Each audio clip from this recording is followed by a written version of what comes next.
தமிழகத்தில் பல்வேறு இடங்களில் பெண்களுக்கு எதிரான வன்கொடுமைகள் அவ்வப்போது நடந்துள்ள சூழலில்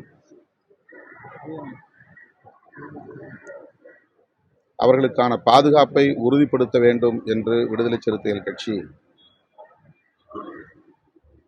அவ்வப்போது தமிழ்நாடு அரசுக்கு சுட்டிக்காட்டியிருக்கிறோம், வேண்டுகோள் விடுத்திருக்கிறோம்.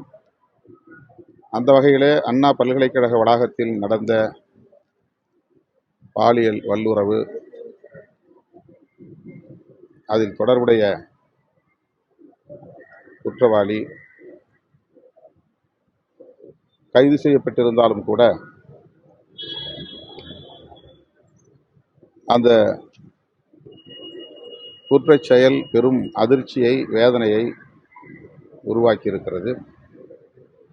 பள்ளி, கல்லூரி மற்றும் பல்கலைக்கழக வளாகங்களில், விடுதிகளில் தங்கி பயிலும் மாணவிகளுக்கு உரிய பாதுகாப்பை வழங்க அரசு கூடுதல் கவனம் செலுத்த வேண்டும் என்று வலியுறுத்துகிறோம்.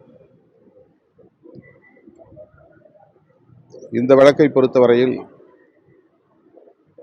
கைது செய்யப்பட்ட நபரையும் தாண்டி ஒரு சிலர் அதில் ஈடுபட்டிருக்கக்கூடும் என்ற சந்தேகம் வலுவாக உள்ளது.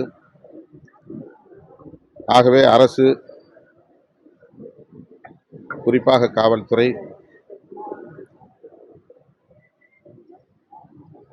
நேர்மையான முறையிலே புலன் விசாரணை நடத்தி குற்றவாளிகள் யாராக இருந்தாலும் அனைவரையும்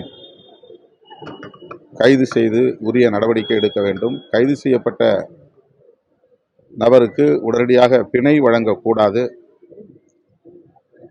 அவரை சிறையில் வைத்தபடியே புலன் விசாரணையை முடித்து குற்றப்பத்திரிகையை தாக்கல் செய்து வழக்கு விசாரணையையும் முடித்து தண்டனை வழங்க வேண்டும் என்று விடுதலை சிறுத்தைகள் கட்சி வலியுறுத்துகிறது. குறிப்பா யார் அந்த சாருன்னு எதிர்கட்சியினர்லாம் நிறைய அதெல்லாம் சொன்னேன். அந்த மாதிரி ஒரு சந்தேகம் இருப்பதனால்தான் நேர்மையான புலன் விசாரணை தேவை. குற்றத்தில் ஈடுபட்டவர்கள் யாராக இருந்தாலும் அவர்கள் அனைவரும் கைது செய்யப்பட வேண்டும் என்று மீண்டும் வலியுறுத்துகிறார். அனுமதி வழங்காம இருக்காங்க, அதனால பிரச்சனைகளும் ஏற்படுது. அதை எப்படி பாக்குறீங்க? இன்னைக்கு பாமகவுடைய போராட்டத்துக்கு அனுமதி வழங்குறாங்க.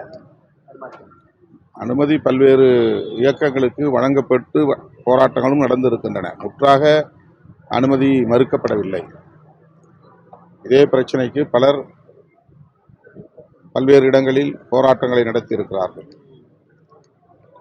ஆனால் இதை வைத்து அரசியல் செய்ய வேண்டும் என்று சிலர் உள்நோக்கத்தோடு செயல்படுவது, அதனால் அரசு அதற்கு ஒரு முற்றுப்புள்ளி வைக்க வேண்டும் என்று அணுகுவதாக தெரிகிறது. எதுவாக இருந்தாலும் எதிர்க்கட்சிகளுக்கு போராடுவதற்குரிய வாய்ப்பை வழங்க வேண்டும், அனுமதி வழங்க வேண்டும் என்பதுதான் விடுதலை சிறுத்தைகளின் வேண்டுகோள்.